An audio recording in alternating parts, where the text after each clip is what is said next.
Setiap tempat tentu mempunyai cerita dan legendanya masing-masing.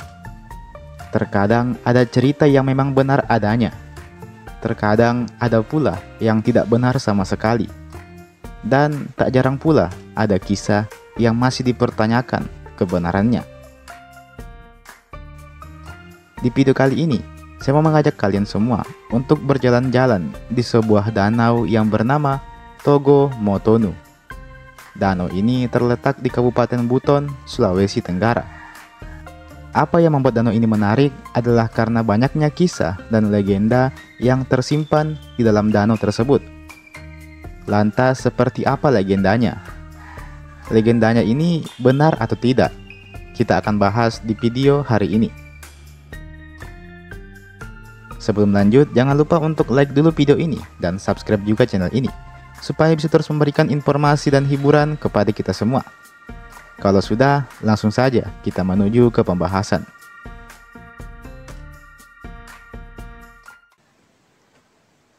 Kalau kita menuju ke Pantai Koguna di Mopano, Kabupaten Buton, Sulawesi Tenggara, biasanya kita akan melewati sebuah danau yang terletak di tepi jalan. Sekilas, danau tersebut nampak biasa saja. Namun, siapa sangka ada banyak cerita yang tersimpan pada danau tersebut. Danau yang terletak cukup dekat dengan wisata Pantai Koguna ini bernama Danau Togo Motonu. Danau Togo Motonu, kalau dilihat dari luar, nampak seperti danau biasa. Namun, tahukah kalian kalau ada banyak legenda yang tersimpan di danau ini? Jadi mari kita bahas legendanya. Danau Togo Motonu sendiri memiliki arti kampung yang tenggelam. Kata Togo Motonu diambil dari bahasa Buton, dari kata Togo yang artinya kampung, dan Motonu yang artinya tenggelam. Kenapa bisa begitu? Dilansir dari kompas.com, diceritakan bahwa kabarnya dulu di danau ini ada sebuah kampung.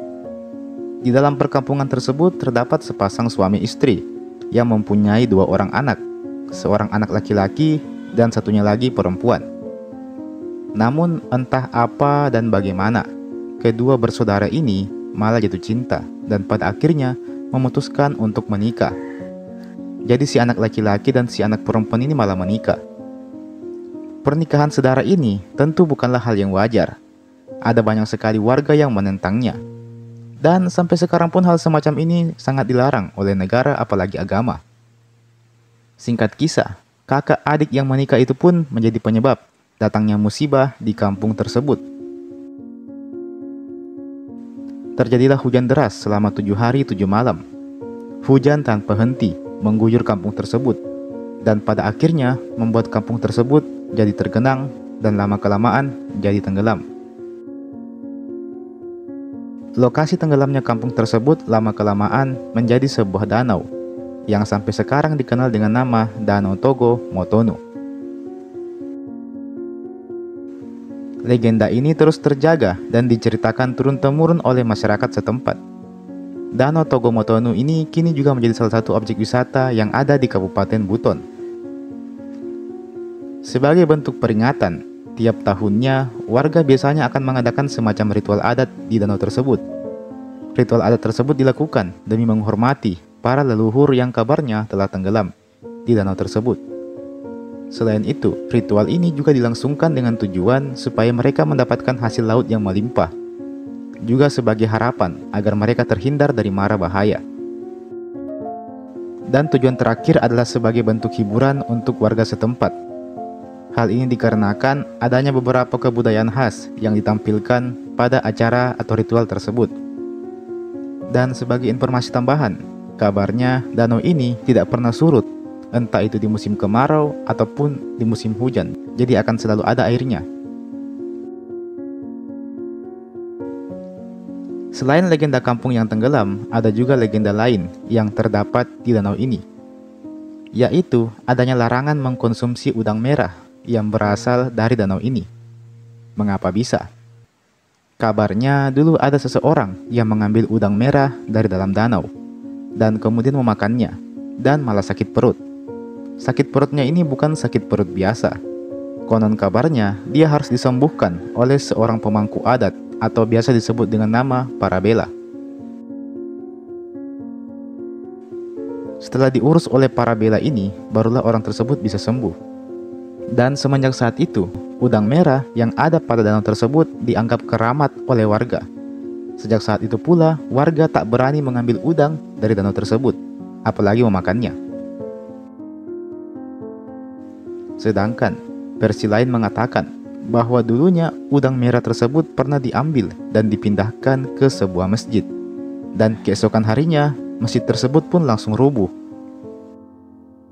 Versi lainnya mengatakan bahwa udang-udang yang berada di danau tersebut adalah jelmaan dari para tentara Kesultanan Buton yang terkena kutukan dan diubah menjadi udang karena kesalahan yang mereka buat tak dapat dimaafkan. Keberadaan udang ini memang menjadi ciri khas tersendiri. Sejatinya, pengunjung masih bisa memegang udang-udang tersebut, tapi tak boleh dibawa pulang, apalagi dimakan, karena dikhawatirkan akan terkena hal-hal yang tak diinginkan.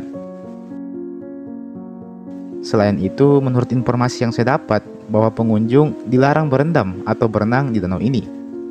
Alasannya karena danau ini masih menjadi area penelitian para ilmuwan. Jadi seperti itu. Pada akhirnya, mitos tetaplah sebuah mitos, yang tentunya sulit untuk dipercayai kebenarannya. Akan tetapi, karena sudah lama diceritakan secara turun-temurun, dan untuk berjaga-jaga juga, maka warga tetap patuh dan tak berani mengkonsumsi udang dari danau tersebut. Dan seperti itulah tadi, legenda dari Danau Togo Motono ini. Tentu, ada banyak hal yang masih ambigu pada legenda ini. Benarkah ada kampung yang tenggelam di danau tersebut? Untuk mengetahui kebenarannya, maka tentu diperlukan penelitian lebih lanjut. Sedangkan untuk legenda udang di danau tersebut, saya rasa juga masih sukar untuk dipercayai.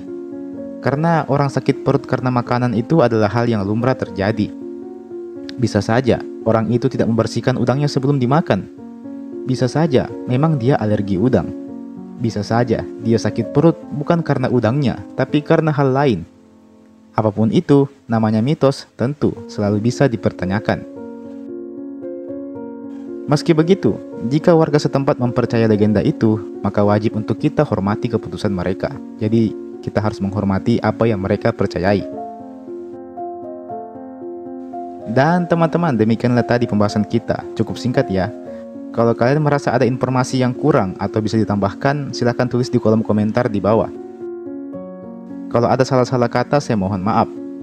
Jangan lupa untuk like ini video dan share ini video ke teman-teman tak yang lain. Subscribe juga channel ini, nyalakan lonceng notifikasinya, supaya dapat pemberitahuan kalau ada video baru yang saya upload di channel ini. Oke, terima kasih banyak sudah menonton, dan sampai jumpa. Sampai bertemu lagi di video berikutnya.